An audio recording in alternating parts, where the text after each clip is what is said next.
Welcome to Smilow Shares with Primary Care. I'm Karen Brown. I'm an internist in North Haven and the medical director of the primary care service line of Northeast Medical Group. And I am joined normally to co-host this series with Ann Chang, who is not here, and Kevin Billingsley, who's here and is the CMO of Smilow. We will introduce our speakers shortly. After an orientation to this session in general, today's topic is melanoma. This is a monthly series designed to focus on primary care perspectives of cancer, especially diagnosis and handoff, where we are involved. And the designated audience is primary care clinicians, although I think many clinicians can learn from this. And we always have at least one primary care clinician along with Smilow clinicians, and often focused in one geography. This one is not so much focused in one of our geographies. And we hope that this will help us all become better at what we do. So we will we'll have introductions, and then we have 3 case presentations.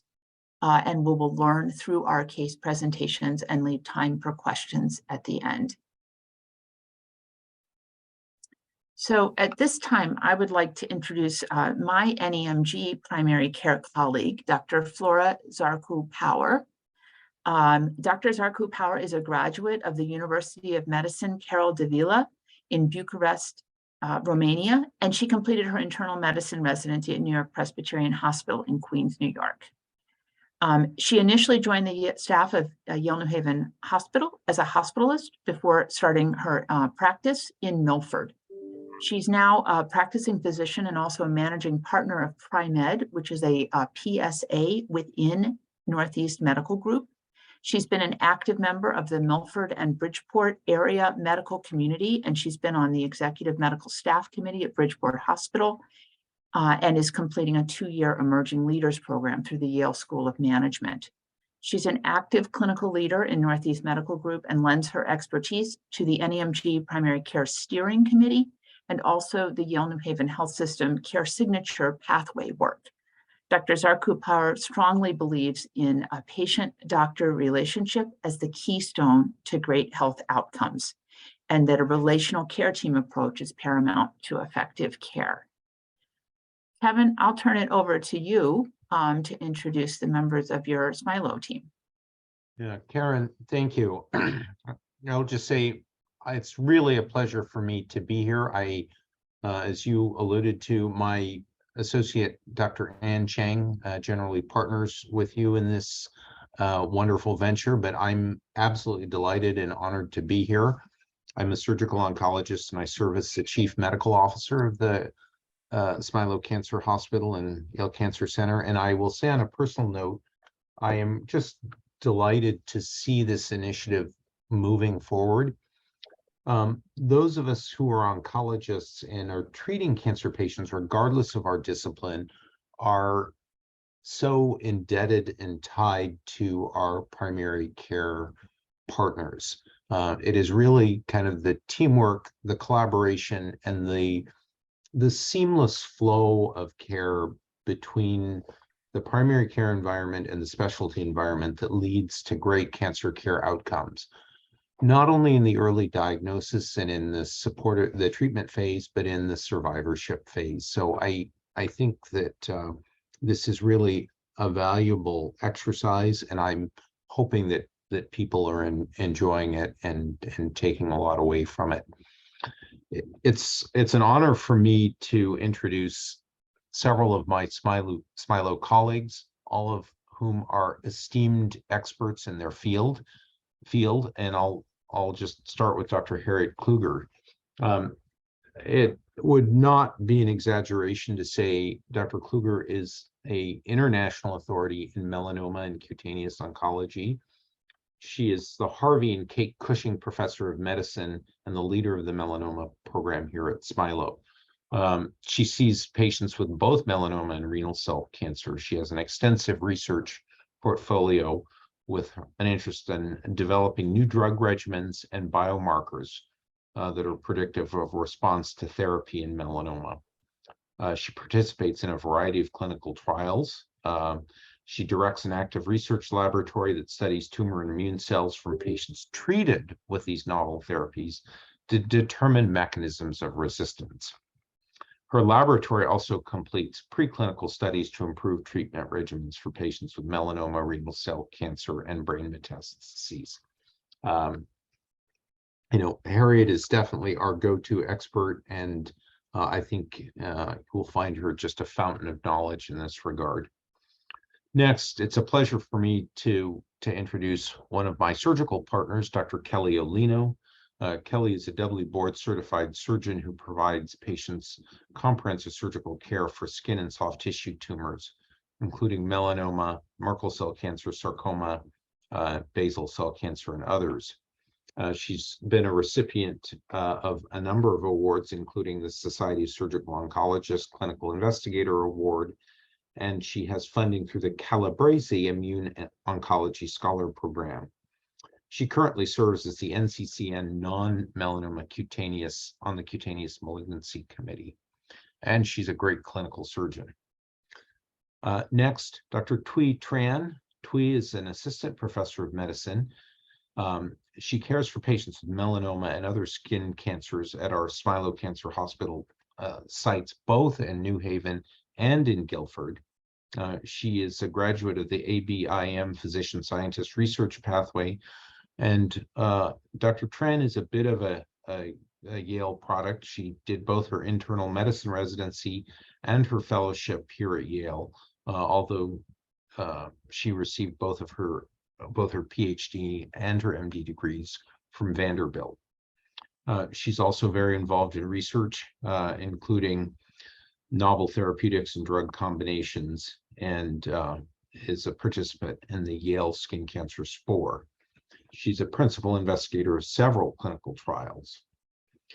Last and certainly not least, Dr. Jonathan Leventhal is an associate professor of dermatology and is the director of the Smilow Oncodermatology program. Dr. Leventhal received his bachelor's degree and medical degree at NYU, and then came here to Yale for additional training, where he served as a chief resident. His specialty is in providing care to skin cancer patients who develop cutaneous toxicities from their treatments, as well as diagnosing and treating skin cancers. Like many of the other panelists this evening, he leads clinical trials studying new treatments for managing dermatologic toxicities, and he's actively involved in residency and medical education, as well as serving as an editor for the textbook Self-Assessment in Dermatology. So you really have an outstanding cast of experts here, and I'll turn it back to you, Karen. Great. Let's get started. Flora, do you want to present the first case? Sure, Karen, thank you for the warm introduction. I want to say your work and brilliance are unassailable. I'm humbled and honored also to have the support of our colleagues at Smilow. I'm going to start presenting the first case with a patient who came in reporting an enlarging leg mole, a situation that we encounter in practice quite often. I'm sure my colleagues will recognize it. This is a 59-year-old healthy white female with a past medical history of hypertension, hyperlipidemia. She has a history of having used tanning beds a few decades ago. She wasn't seen for about 3 years due to the COVID pandemic. She reported a skin lesion about a year ago, and notably enlarging. Her family history is remarkable for her mother with a history of melanoma. So I just wanted one more second probably to take a look at the lesion so my colleagues could pay attention to some of the features that associate to this lesion. And in a moment, we'll discuss actually the ABCDs of recognizing the warning signs of melanoma. So this will be sort of a good picture to remember. We could move on to the next slide. So talking about moles and early signs of skin cancer, a couple of specifics. What do we look for when we have a patient in front of us and we do a skin exam? We're looking for anything new or changing. neutral on both sun-exposed and sun-protected areas. Typically, melanomas appear in women on the legs, and number one place they develop in men is on the trunk. They could arise, though, anywhere on the skin, even in the areas where sun doesn't shine, so beware. Generally speaking, most moles, brown spots, and growths on the skin are harmless, but not always. Here's the ABCD I was talking about. This is a simple guide to recognize the warning signs of melanoma. A is for asymmetry, and if you draw a line through the middle of the lesion, the two halves don't match. B is for border.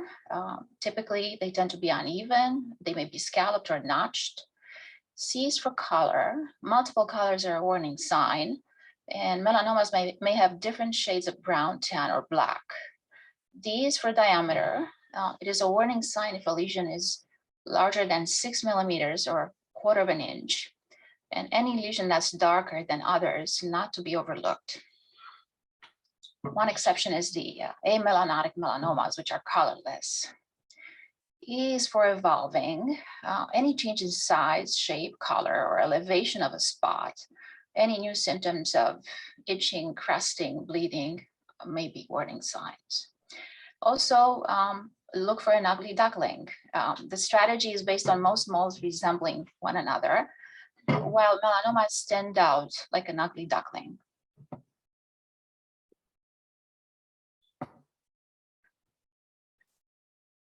Jonathan, do you want to take over?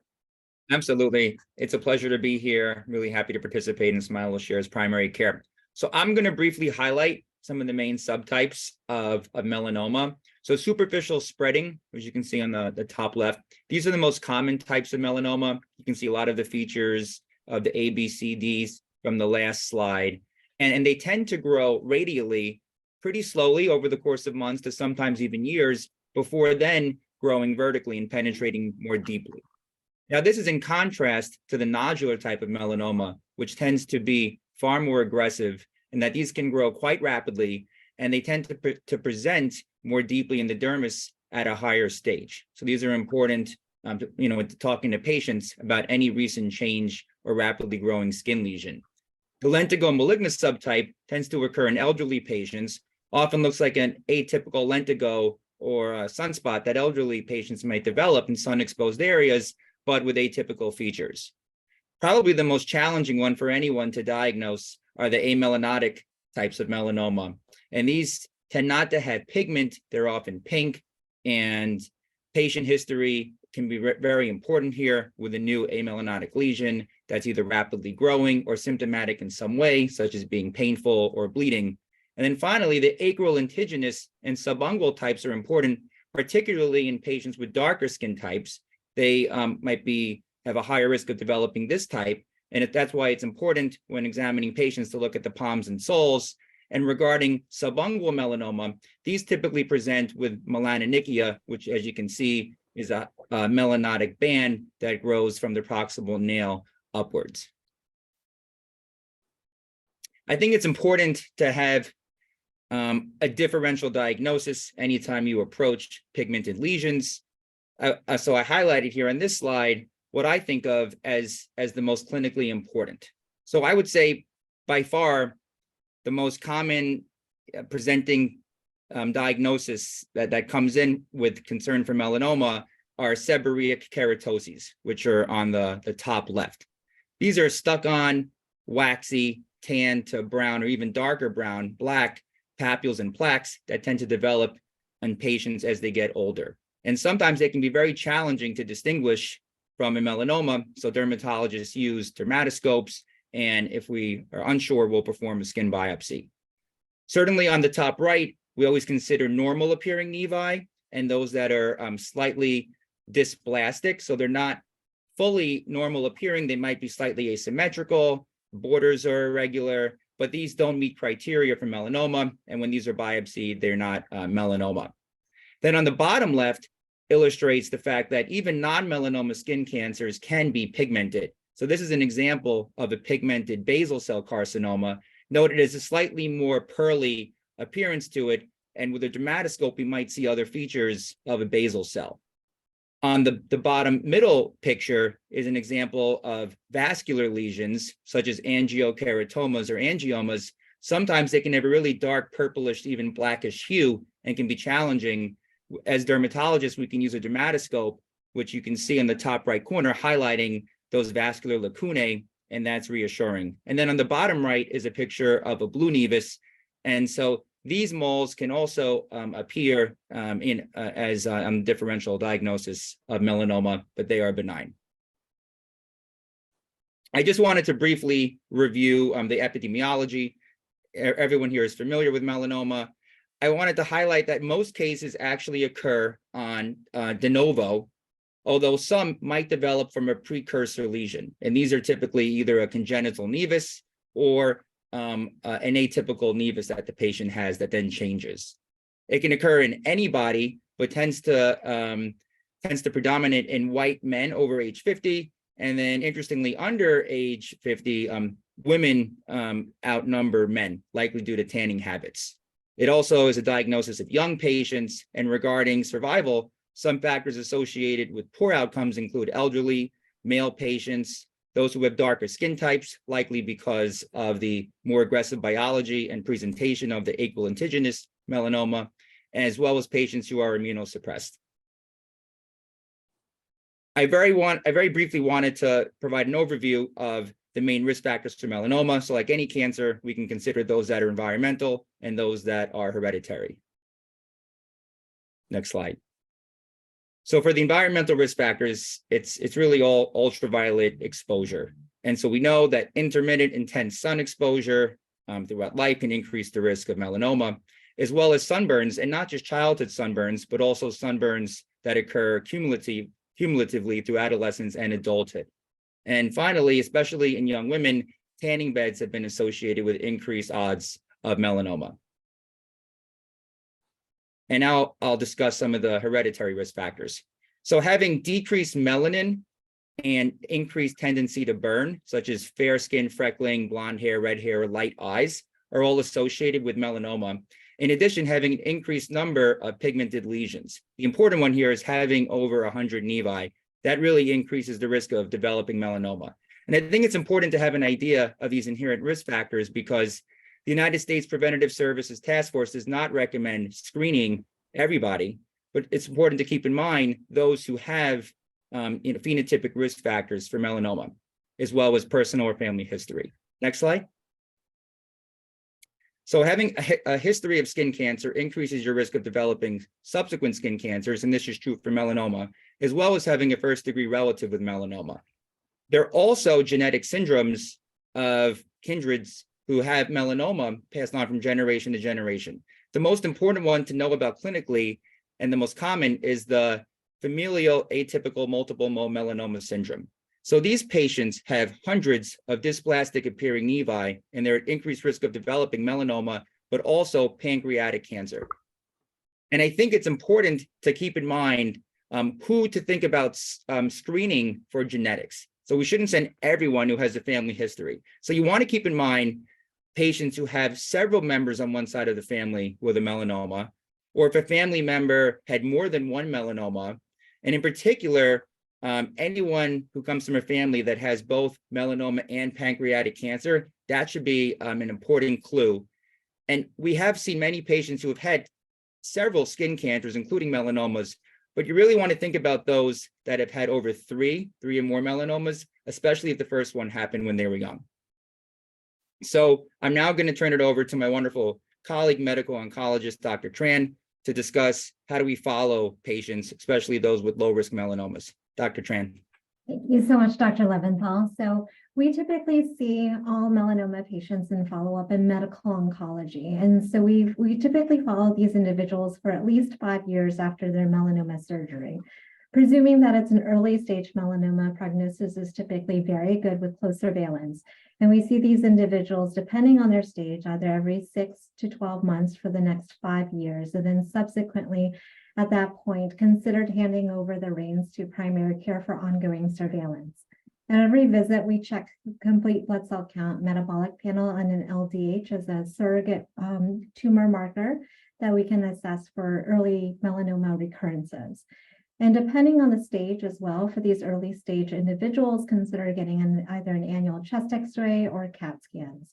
I think what's really important and helpful is that if the primary provider determines that there's any suspected new symptoms, any worrisome symptoms concerning for distant recurrence, we should always keep in mind to have a low threshold for ordering additional imaging, if possible, for early diagnosis.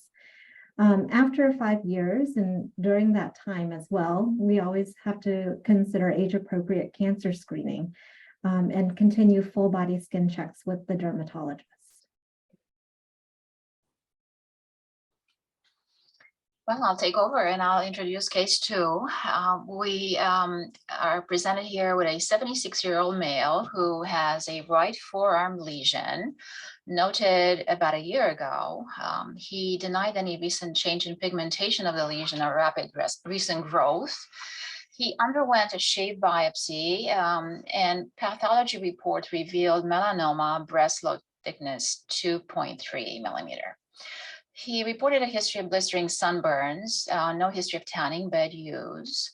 He does not have a history of melanoma. His family history is also negative for melanoma or non-melanoma skin cancer, and he retired from finance. On physical exam, he didn't have any evidence of lymphadenopathies, and his skin exam at the biopsy site of the right forearm showed no signs of infection, no residual pigmentation, no nodularity, no satellite lesions. Next slide, please. So this case, as you've heard earlier, as Jonathan presented, is actually a nodular type a lesion, melanoma. So this type requires a wide local excision to treat the primary lesion. The probability of nodal micrometastasis is approximately 20%. The workup will include labs, chest X-ray, EKG if needed, depending on the remainder of the history, and lymphoscintigraphy. There is an indication for sentinel node biopsy to determine staging and future therapy decision in this case. I'll turn it on to our colleague to discuss further. Hi, I'm Kelly Olino, one of the surgical oncologists, and I have the pleasure to work with doctors Kluger, Tran, and Leventhal on an everyday basis. So, a lot of times when the patients first come in, again, they come in really scared, and that's really how we meet most people. They come in very uncertain. So again, part of this is also to empower the primary care doctors on the line who know these patients inside and out and, are more than just their doctors. I think you guys really know the person just as well as any doctor can know their patient. So, when patients come in to see me, the first thing that we do is we explain to them how the depth of their melanoma really impacts, but there's certain principles that we stick to no matter what. So when we talk about removing the melanoma, we're not just removing the skin. We're removing the skin. We remove also the fatty tissue that carries the lymphatics through which melanoma cells can escape. And it's actually based upon doing multiple trials that have been actually honed down, studying thousands of patients over the year. Interestingly, in our attempts to make sure that the surgery becomes less and less morbid, we actually are now part of an international trial called the MELMARK trial. So if any of your patients are coming in to see myself or Dr. Kloon in our program, you may hear the mention of this trial. But again, we're down to taking out about 1 to 2 centimeters, and that's really directly proportional to the depth of the melanoma. Next. So, Flora had alluded to in this patient, we would strongly recommend, this patient would fit in the criterion of whom benefits from having a sentinel node. And again, in these patients, we do a full lymph node exam. And when we do not detect any palpable disease, we then say, do they have microscopic disease? Now, just with any test that we would order, if the patient isn't medically fit, or if we're not going to act upon the additional staging information, I would never recommend that we do a procedure unless we're going to do something with that result. So for patients who have no high-risk features and a thin melanoma, less than 0.8 millimeters, their lymph node risk is actually lower than the risk of the procedure. So we don't usually offer it in that setting. There's a newer indication in these in between 0.8 and 1 millimeter where we begin to have that discussion. But again, this continues to be a gray area. The 1 to 4 millimeter range, and even I would say the greater than 4 millimeter, I really do push patients because I do feel this information is incredibly important. There's some nomograms that you can direct your patients to or look up yourself out of curiosity. One more mimics the population we see in Connecticut, and that was developed from Memorial Sloan Kettering. It's now almost 20 years old. The other one is from Australia. However, melanoma in Australia is a little bit different than what we see in the United States. So again, I usually have people take a look at both, but it gives them kind of an idea where their risk is. Next. So when we talk about what a sentinel node biopsy is, again, some principles really overlap with that of breast cancer. However, each one of us is completely unique. And I tell patients all the time, if you don't know where you're going, you need a map to get there. So that's what the lymphoscintigraphy is. So we inject 2 dyes, one's a blue dye and the other one has a little bit of technetium. So it's got a little bit of radioactivity that's completely safe, out of the system within 6 hours. And what that does is it tells me which nodal station to look for. So in this case, it's right in the middle of the belly. And again, because we're looking for microscopic disease, we have to figure out where to go. And then what we do in the operating room is we have a little handheld Geiger counter, and that really helps me hone in on which of the lymph nodes to remove. Next. And why is that so important? Click. That's because it is still our best prognostic value in looking at recurrence and death from melanoma. And this was one of the most remarkable trials that's been done in the field of surgery for melanoma. So even though it's an additional surgery, it gives us still more valuable information than that of some of these gene expression profile arrays that you may also have patients come in with. Next. And we used to actually take out all of the lymph nodes when we had patients who would even have microscopic disease.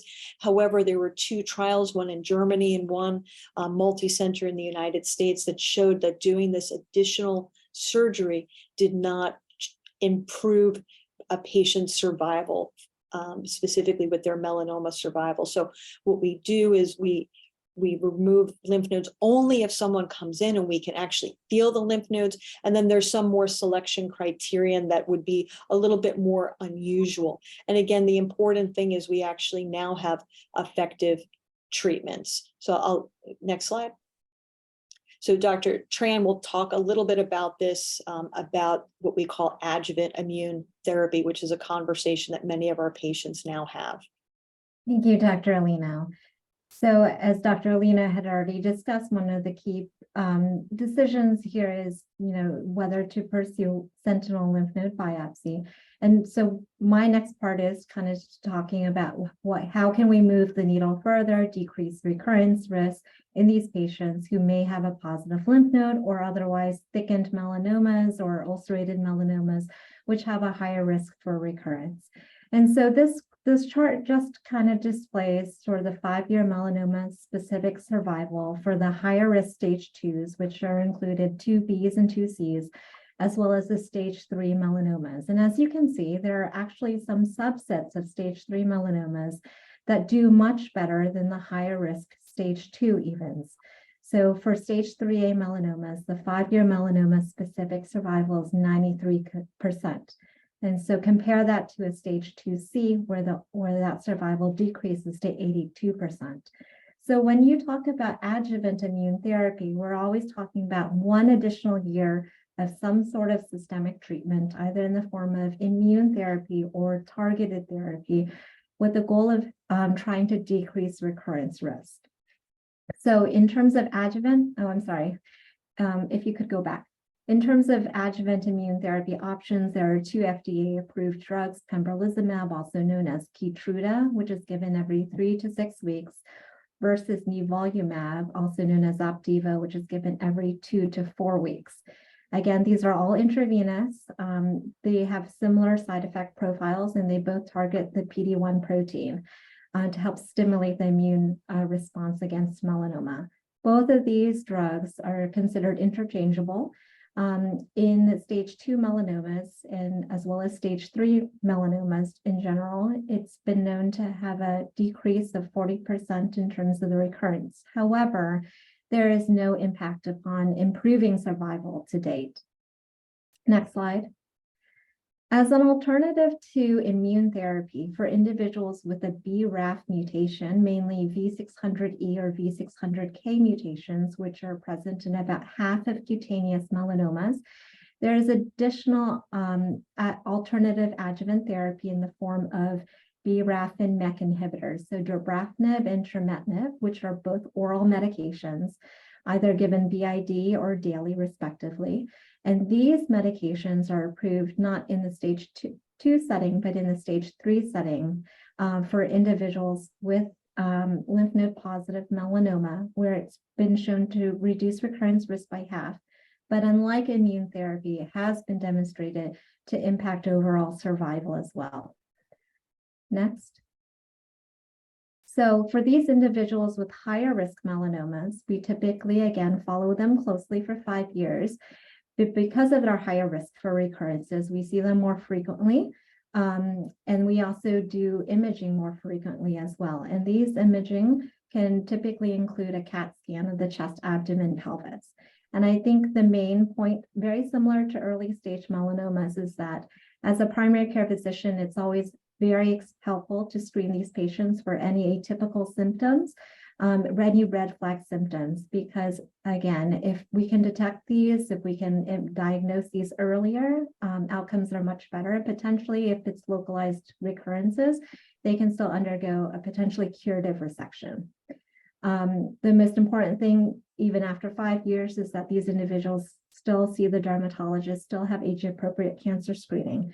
And while we only see these individuals for 5 years in medical oncology, it's so important to keep a low threshold for additional workup if there's any concern. And so the graph at the bottom here is just a representative graph from the adjuvant trials of dabrafenib and trametinib, showing that at 60 months, which is equivalent to 5 years, although the recurrences plateau, there is still a few recurrences afterwards. And so even despite completing 5 years without any recurrence of disease, there's still a possibility. And so that has to be something that is factored in, particularly if a patient develops new symptoms, new lymphadenopathy. Next. So when we talk about individuals with high-risk disease, adjuvant therapy isn't the correct answer for everyone. We have to individualize and personalize these decisions based on age, comorbidities, what stage they are, going back to the fact that some stage 3s act even better than some stage 2s. Also, the risk of toxicities as well. Immune therapies can oftentimes lead to permanent toxicities, endocrinopathies that require lifelong hormone replacement or steroid replacement, for example, versus reversible toxicities, more so in the case of oral targeted therapies with BRAF MEK inhibitors. We also have to factor in quality of life as well with some of these side effects, and then whether or not all of this is and what we're doing makes any impact in terms of how long people live, which is our ultimate endpoint. We have some interesting upcoming clinical trials here that many of you might have heard in the news.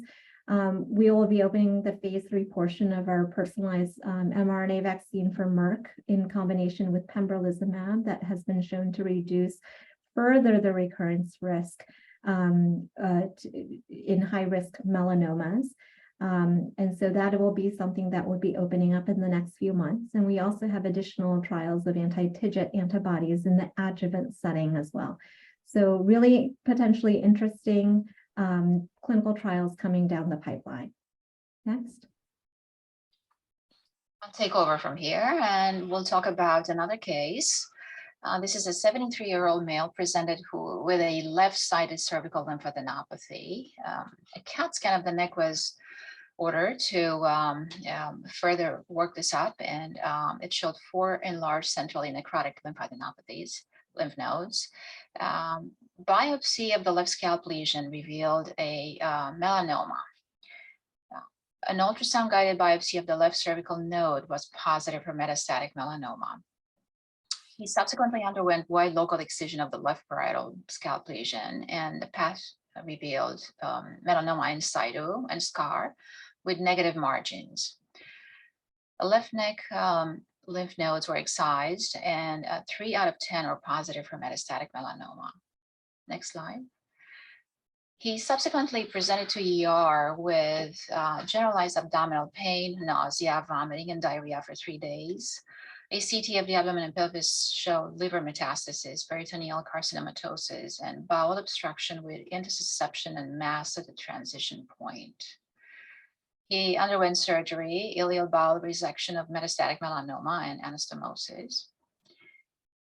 Subsequently, he developed symptoms of dizziness. MRI of the brain performed showed 49 supratentorial and 14 infratentorial lesions. Next slide. I'll turn it to my colleague. Thank you, Flora. So when we talk about metastatic melanoma, people generally feel, oh, it's stage 4, it's a terrible prognosis. Where actually within the last 20 years, we've had a lot of new targeted therapies and immune therapy combinations that have sort of changed the paradigm for how we think about stage 4 disease. Historically, 5-year survival has been very dismal, but that is ongoing in terms of improvements within the last few decades. So in the middle here, we have sort of an outline of the recent drug approvals that include now immune therapy, combinations of immune therapy in the systemic setting for metastatic disease, which are all labeled above the timeline bar there. And to even add on to this and give a quick update, within the last year, 2 additional new treatments were also approved as well. So when we talk about metastatic melanoma, combinations of ipilimumab and nivolumab are now having demonstrated objective response rates of around 58%, which is astounding. So this means patients that respond have stable disease or even complete responses as well. There are multiple treatment options that we can try for these individuals. Some of them is more tailored to certain subtypes of melanoma, such as uveal melanomas. But overall, really kind of changing the paradigm here. When we talk about immune therapy, which is intravenous versus targeted therapy, which is oral, really the individuals that can only benefit from the targeted therapies are the ones with activating BRAF mutations. And so that's only a smaller subset of individuals. And when we talk about sort of what is the correct sequence of therapies, this has been recently addressed in the DREAMseq trial. And we now know that frontline immune therapy is superior to targeted therapy in terms of multiple factors, including overall survival, progression-free survival, and the duration of response to treatment as well. Next. So immune therapy can cause multiple different types of immune-related toxicities, which my colleague, Dr. Kluger, will detail for us now. Thank you, Dr. Tran. So everything comes with a price, unfortunately. So these immune therapies are wonderful in that not only do they induce response, but these responses can be durable and last for many, many years. We have many patients who are alive and well over a decade after stopping the immunotherapy. The other advantage to the immunotherapy is that you can treat for a certain period of time and then stop. They're not on continuous therapy. But the price to pay is the immune-related adverse events. So if you think about the mechanism by which these drugs work, it's not really specifically targeting the cancer cells. So we stimulate the immune system in a non-specific way, but we also have T cells that recognize our normal organs that are quiescent by various mechanisms, and they remain that way during our lifetime, but they live there as resident memory cells. So these cells actually live in almost all organs in our body. And when we inhibit the brakes on these cells with the immunotherapies that we administer, you then can get inflammation in almost any organ in the body. The common ones are the hormonal side effects, colitis, and respiratory problems. Now, some of them are quite reversible and very responsive to immune suppression, specifically steroids, and sometimes they resolve quite quickly when we give steroids. Others may remain permanent. So for reasons that we still don't quite understand, the endocrine toxicities are never reversible. Diabetes or type 1 diabetes can be fulminant. It's quite rare, less than 1%, but very difficult to control and certainly a life-altering event. Hyperpituitism occurs in around 15%, that's 15% of our patients. And if you think about a patient who might be cured with surgery alone, receiving immunotherapy in the adjuvant setting, causing pituitary insufficiency as a lifelong toxicity certainly can affect them for decades to come. And these patients are at risk when they get sepsis or undergo surgery. So if you have any of those in your practice, please keep in mind that they need stress dose steroids if they ever get sick. Sometimes the neurotoxicities and the cardiac toxicities are also irreversible. The death rate from the immunotherapy is quite a bit less than 1%, but sadly, we've all had a death, and it's something that does occur regardless of how careful we are. The other problem that we have is that we have no means by which we can predict who's going to develop the toxicities and who won't. There are a number of immune suppression approaches that we use. They're listed over here on the right. Primarily steroids, but I think this field is undergoing rapid evolution, and I believe that in the next 5 to 10 years, we'll be using an array of different immune suppressants that might be more specific to the resident memory cells rather than the anti-cancer immune cells. So more to come on that as we go, as we proceed into the next decade. Next slide, please. Oh, so the next question is, what do we do about patients who have underlying autoimmune disorders? So I think all primary care folks have many patients in their practice who carry a diagnosis of RA, polymyalgia rheumatica, and the like. And I think that sometimes these diagnoses were made many, many years ago. Disease can possibly burn out with time. But we have been successful in treating some of these patients with immune therapy. It's challenging often. We need to pay extra attention to these folks. But certainly if they have an underlying autoimmunity that's not life-threatening, the immunotherapy can be administered quite safely.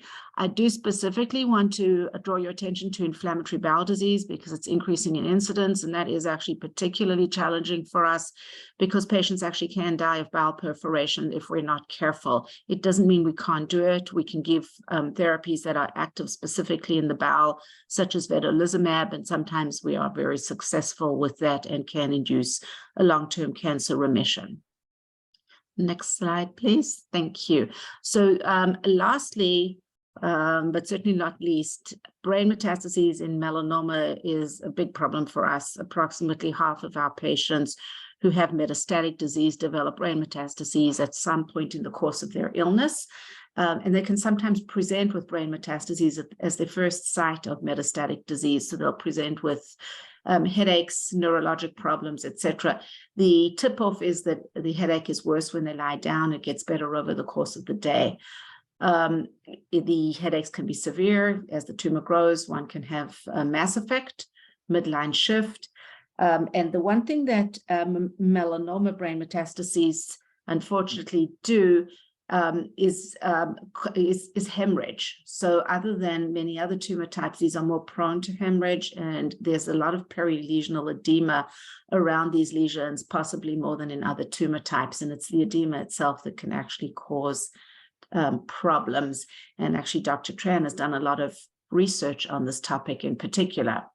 There are better treatments available. We've got effective systemic therapies for brain metastases. We believe that immune therapies, when they work in the body, they're going to work in the brain as well. But sometimes we have complications such as the edema and resultant symptoms from that. These lesions can be gamma knife with radiation therapy, or they can simply be treated with systemic therapy. We tailor individual treatment plans to all of these patients because brain metastases are not alike. Some patients may have one big one, while others can have many small ones. Some have hemorrhagic lesions, some have lesions that cause a lot of edema. So this arena as well is an area of very active research at Yale. I'm going to turn it back to Dr. Tran to talk about the conclusions and the major takeaways.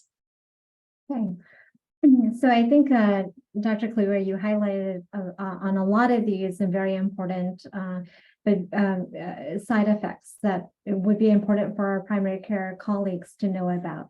We are typically very aggressive about treating these individuals with metastatic melanoma with immune therapy. Sometimes we do seem like we push them to be able to receive their treatments, only because we know based on experience that if they're able to attain a response with immunotherapies, that response can be profound and long lasting. But unfortunately, what happens during the course of this treatment is a lot of lifelong toxicities can develop, which we need our primary care colleagues to be aware of and to have a low threshold about helping us to co-manage them. So things like adrenal insufficiency in patients who are presenting with a URI symptoms, they need to be stress dosed. And sometimes we can avert hospital admissions if the patient and the primary care physician are aware and attuned to this potential side effect. Also, and as Dr. Kluger alluded to, diabetes. These type 1 diabetes that can develop on immune therapy are very life-changing and require multidisciplinary care with endocrinology and primary care to help manage. Thyroiditis is sometimes one of the side effects that we can see that precedes hypothyroidism in these patients, depending on how frequently we check the TSH levels. I think one of the important facts that as a primary care physician, if you have a patient that you know who is on immune therapy presenting with extreme fatigue, one, check for the endocrine potential side effects, but also make sure that they aren't having myocarditis too. If you know or you suspect a toxicity, please let us know. Reach out to us. We're happy to be involved. We don't expect primary care to manage the toxicities acutely, but just letting us know helps us to determine what treatment is indicated for the individual toxicities at hand.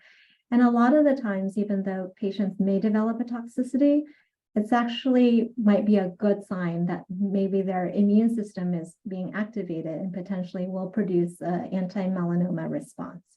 So we've seen correlations between very severe toxicities and very good responses in our patients. So in terms of treatment assessments, so going back to the case in hand, this gentleman who Dr. Olino and I treated with metastatic melanoma, he was treated with a combination of ipilimumab and nivolumab. And after the first 4 cycles, so looking at his scans pre-treatment on the left and then on treatment after 4 cycles, there was a dramatic improvement in disease, tumor burden, both in the brain and in the body. Typically with immune therapies, these responses are concordant because these are known to be brain active treatments as well. Early on, though, if you do happen to come across a scan for a patient on immune therapy, just be wary that pseudoprogression can exist in these patients on early scans, whereby the tumors may look bigger on imaging, but actually not be a full real tumor progression, but actually just radiographic enlargement from the infiltration of activated immune cells. Clinically, we can sometimes determine pseudoprogression because the patient otherwise is doing well, they don't have any symptoms. And if the degree of enhancement is not significant, then sometimes we will push these patients, continue treatment, and then confirm with restaging later on whether or not they had pseudoprogression or true progression. So patients are able to eventually, in a subset of folks, obtain complete responses, basically almost a curative response to their systemic immune therapy. And sometimes patients are able to stop and have ongoing responses. Next. So just to close out, the takeaway points from today's presentation is, early detection is critical. And that's where, all hands on deck are appreciated. Primary care's involvement in doing ongoing surveillance, looking at the scar, checking the patient's lymph nodes, assessing for any unusual atypical symptoms, because early detection is always important in terms of improving ultimate outcomes. And everyone plays a role in this surveillance. It's a truly multidisciplinary, multi-expertise kind of approach here.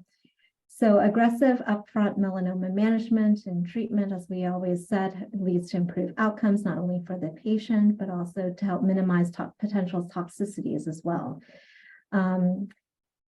Fortunately, we're lucky enough to work in a field where therapeutics are always improving, and we've been at the forefront of helping to push that boundary forward with the ongoing clinical trials here at Yale. And the number of patients that are living with a history of melanoma is ever growing. And we owe that in thanks to the drugs, but also the close collaboration that we have between our specialty in melanoma, but also with ongoing primary care physicians too. That was absolutely terrific. Thank you for all of that. Those who are watching, please submit questions using the Q&A because we do have some time left over. And, you know, I just have to say, as a mature primary care physician, that the change in prognosis for advanced melanoma is one of the most miraculous things I've witnessed clinically. So it is amazing, and it's just nice to hear that whole kind of evolution outlined, although not without a price, as we've heard. As we wait for some questions to come in, and those who are watching, please do submit questions. Flora, do you have additional questions for our Smilow panelists?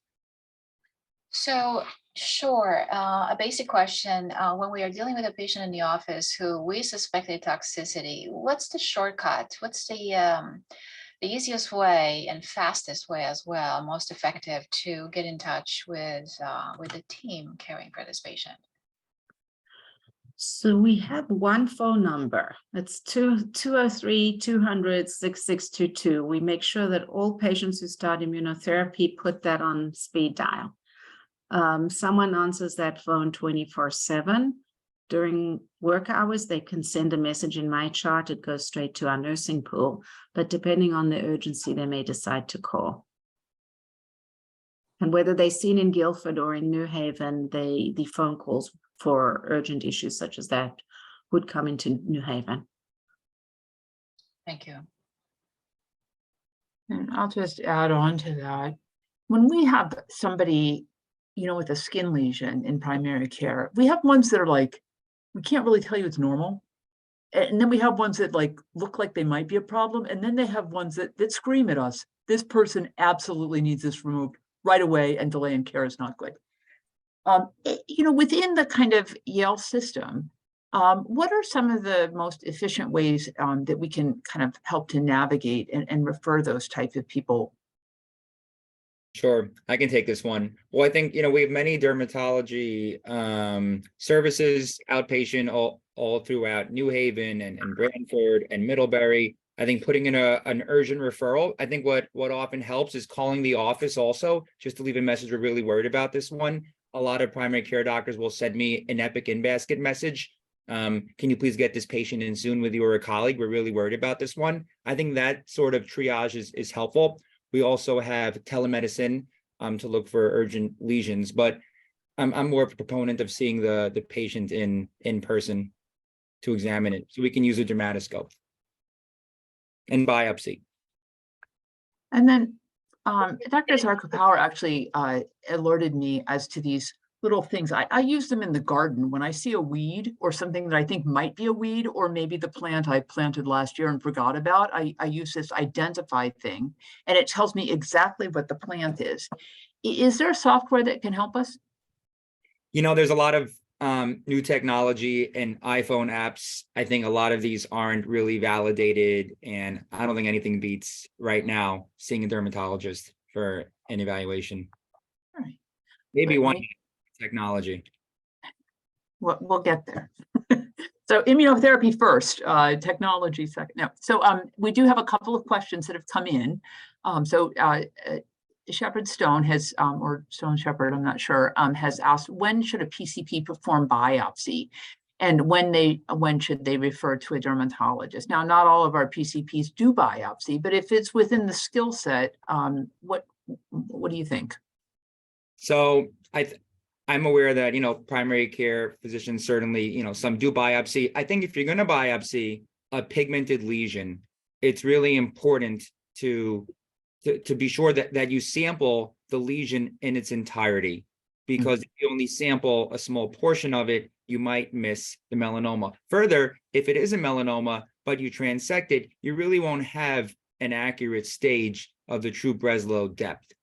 I would say if it's something that you've been trained in and you're capable of doing, do so. But in general, this is kind of what bread and butter dermatology is, and we're very happy to see those patients.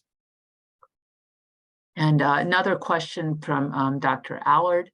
What are your melanoma screening recommendations by age, despite the USPTF not recommending annual screening? Another really good question. I think a lot of it comes to those risk factors that I alluded to. I don't think somebody who has few nevi, darker skin, no personal or family history needs to be screened. If you see someone, even at a young age, who has a strong family history, has a lot of nevi, and in particular has a lesion of concern, I think that's the key. If there's a lesion of concern, that's an automatic, should be evaluated. Those screening guidelines don't apply to a concerning lesion. I think if it's a young child who maybe has a parent or a with melanoma, but certainly is a primary care doctor, you don't see anything concerning, I don't think it's urgent to have that child screened. Good. Well, that's the end of our questions that have come in, and also the end of our hour. So again, each of you spent time to prepare for this. It was just so well delivered and full of information that I think is really, really helpful. So these connections, these moments are valuable. And I thank you for that. And I thank you to those who took time to listen, despite a like very bad, awful, horrible IT day here at the health system, because we know it took special effort to get here. And encourage your friends to watch the recording, which we'll also send out. Good. Thank you all.